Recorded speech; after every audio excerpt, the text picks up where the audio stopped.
اس متقد رہنا. خیر کے کام تو ٹھیک ہے، سب ہو رہا ہے. دوسروں کو کون سمجھے گا؟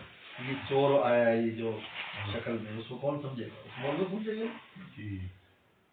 سیدھے سادے کام کے لیے نہیں ہے وہ. کوئی بھی نصیحت آپ نصیحت میں 5 ٹائم نماز پڑھو، کوئی بات نہیں. آپ اس بات کے ادراک نہیں کر سکتے کہ یہ جو فلاں آدمی نے بات کی ہے اس کے پیچھے کیا ہے، یہ پیچھے کیا کہنا چاہتا ہے. ابھی ایک کلپ آیا اور مجھے ایک بڑے معتبر آدمی بھیجا، یار اس کے بارے میں ذرا بتائیں. ایک آدمی بڑا ایموشنل بیٹھا ہے، پینٹ شرٹ پہنی، داڑھی، اور رو رہا ہے کہ میں نے حدیث سنی، کسی نے بتایا جو فجر نہیں پڑتا منافق ہے. میں تو منافق تھا اور اب میں توبہ طائب ہو گیا ہوں، اب میں نے فجر شروع کر دی. دیکھنے میں کتنی اچھی بات ہے یہ، لیکن اس کے پیچھے کیا ہے؟ اس کے پیچھے یہ نظریہ ہے کہ آپ کوئی ایسا عمل کریں جو خلاف شریعت، تو آپ دائرہ اسلام سے خارج ہیں. یہ معتزلہ کا نظریہ ہے. یہ اس کو لاش کیا جا رہا ہے. یہ کہ حدیث کو میں منافق تھا، اب میرا نفاق ختم ہوا. حالانکہ کوئی ایسا عمل نہیں ہے جب تک کہ وہ ارتداد کا ارتکاب نہ کرے دائرہ اسلام سے خارج نہیں ہوتا. اب دیکھنے میں کتنی خوبصورت بات ہے. جب میں نے یہ بات کی اور اس ساتھی کو بتایا بھائی کہ پیچھے یہ نظریہ ہے، تو حیران ہو گئے. انہوں نے کہا، انہوں نے پھر آگے جو 1-2 باتیں سنی، بعد میں 1-2 کلپ، میں نے کہا بالکل ٹھیک کہا آپ نے. ہو یہ ایک نیا فتنہ لاش کیا جا رہا ہے. اب میں اور آپ دیکھا، آپ تو بہت ایموشنل ہو جائیں گے نا. دیکھو یار سن نے وہ فجر شروع کر دیا، حالانکہ وہ 5 ٹائم بھی نماز نہیں پڑھتا. اس کی شکل بتا رہی، فجر کی دور کی بات ہے. لیکن ایک نئی چیز کو مسلمانوں میں لاش کر رہے ہیں تاکہ شکوک و شبہات پیدا ہوں. جب شکوک و شبہات کہیں چیز میں پیدا ہوتے ہیں، بس ایمان کو کمزور کرنے کے ایک ہی کام ہے کہ شک پیدا کیا جائے بس.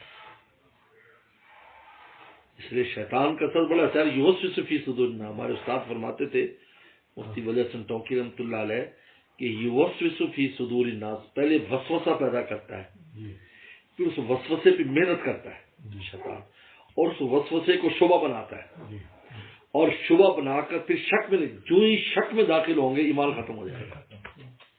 یہ پہلے تک ہے، شبہ تک بھی ہے، وسوسے تک ہے، لیکن ابتدا وسوسے. کیوں؟ اس لیے کہ یکدم ایسے نہیں کہے گا آپ کافر ہو جاؤ، کہے گا کسی کو تیری تو مجھے کیا کہہ رہا ہے؟ نہیں، پہلے وسوسہ ڈالے گا.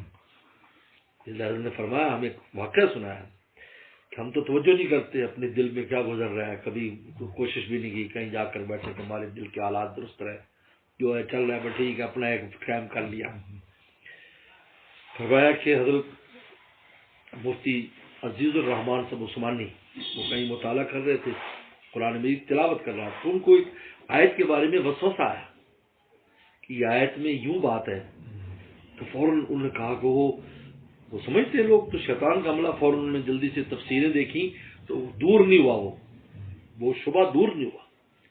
اتنے پریشان ہو گئے، مجھے بھی موت آ جائے تو میں کیا بتاؤں گا.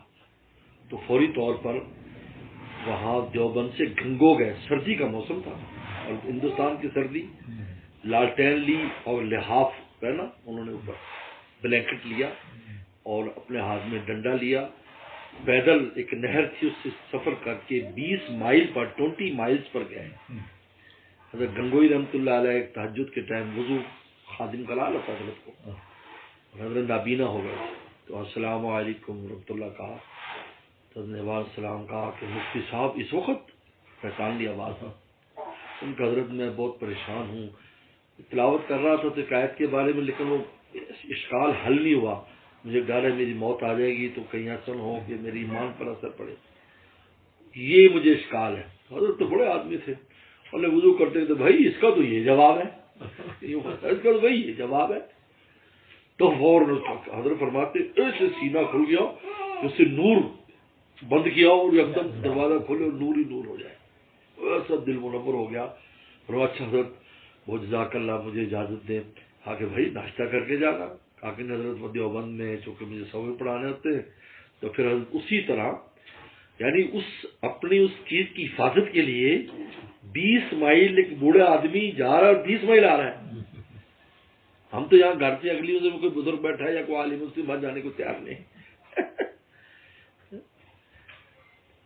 یہ جو اہل علم ہی اس کو پہچان سکتے ہیں. اس لیے ہمارے حضرت فرماتے تھے کہ اہل علم روشنی والے ہیں اور اہل عشق پٹرول والے ہیں. عشق کا پٹرول، لیکن یہ دونوں ملے ہونے چاہیے. اگر دونوں ملے نہیں ہوں گے تو گاڑی میں پٹرول ہو اور روشنی نہ ہو تو پھر ایکسیڈنٹ کرے گی. روشنی اور پٹرول نہ ہو تو چلے گی نہیں. لہٰذا دونوں چیزیں ضروری ہے کہ علم بھی ہو. لہٰذا علم، اہل علم کے پاس بیٹھے، اہل علم کے پاس بیٹھے. اور اگر صاحب منصب اہل علم والا ہے پھر تو ایک ہی جگہ دونوں کام ہو گئے. علم والوں کے پاس بھی بیٹھے تاکہ روشنی بھی رہے. حضرت تھانوی فرمایا جس پیر کے مرید سارے جوہلا ہوں وہ قابل اعتماد نہیں ہے، کیونکہ ان کے پاس روشنی تو ہے ہی نہیں. لہٰذا اہل علم بھی ہوں تو سمجھو اطمینان رکھو کیونکہ روشنی ہے.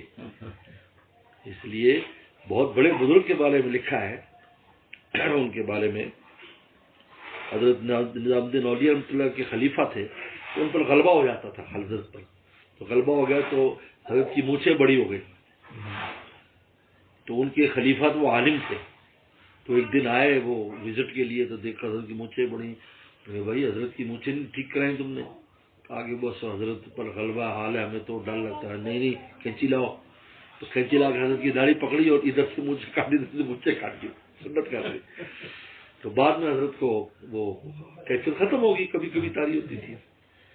تو بعد میں داڑھی چومتے تھے، اوہ تو اللہ کے لیے پکڑی گئی، اوہ تو اللہ کے لیے پکڑی گئی. خوش ہوتے تھے ان کے عمل پر. عام آدمی ہوتا تو ضرورت ہی نہیں تھی، وہ چاہے مکھے لٹک کر کے پیٹ میں بھی آ جاتی. لیکن وہ عالم تھے ان کے خلیفہ، روشنی والے تھے نا. کہ بھائی ان پر تو غلبہ حال ہے، یہ تو مکلف نہیں، میں اور آپ تو مکلف ہے نا. بولو ہمارا ایک بچہ، چھوٹا بچہ جو ہے، اگر وہ کچھ کرنا چاہے، قرآن مجید رکھا ہے اور وہ قرآن مجید کو نیچے گرانے کی کوشش کرے تو کس کی ذمہ داری؟ میرا آپ کی ذمہ داری ہے. وہ تو مغلوب، اس کو تو پتہ ہی نہیں ہے کیا کتاب ہے، کیا کرنا مجھے، تو میرا آپ کی ذمہ داری. لوگ میرا بچہ کرنے جا رہا ہے تو اس کے لیے نیت میں اور آپ ہی کرتے ہیں نا. آپ اس کو تمام نہیں، لیکن نیت میں اور آپ کرتے ہیں. یہ بڑا جو ہے نا، جہاں علماء اکرام متیقظ ہوتے ہیں، ہوشیار ہوں، تو لوگ فتنوں سے بچ جاتے ہیں. اصل کام ہی ان کا یہ ہے علماء کا کہ فتنوں سے بچائیں لوگوں کو، کیونکہ الفطرۃ اشد من القتل. ابھی شبہ پڑ گیا بیچارہ ایمان سے بھی چلا جائے. چلو جزاکم اللہ.